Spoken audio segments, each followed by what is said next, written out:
Have you ever agreed to a future you didn't want, not because you were forced or confused, but because resisting felt exhausting, and in that exact moment felt something physical? Acknowledge your decision?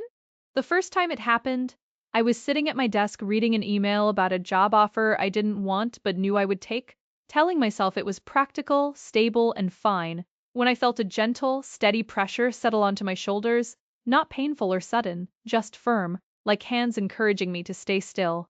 I didn't panic because the sensation wasn't threatening, and that was what unsettled me later, because it felt supportive rather than violent, the way someone might press your shoulders down to help you relax.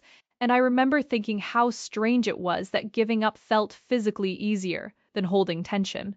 Over time, I noticed the pattern clearly, because the pressure never came when I felt afraid or angry, only when I internally accepted outcomes I knew I didn't want, relationships I stayed in, plans I settled for, futures I told myself were reasonable, and each time the weight returned calm and precise.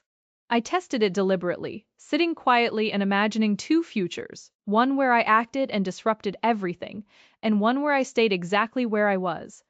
And the moment I chose the second option, the pressure appeared instantly, heavier than before, steady and unmistakably present.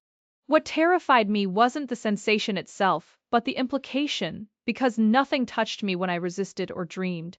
Only when I surrendered, as if something unseen was invested in me staying unchanged, helping me settle into the version of my life that required the least movement.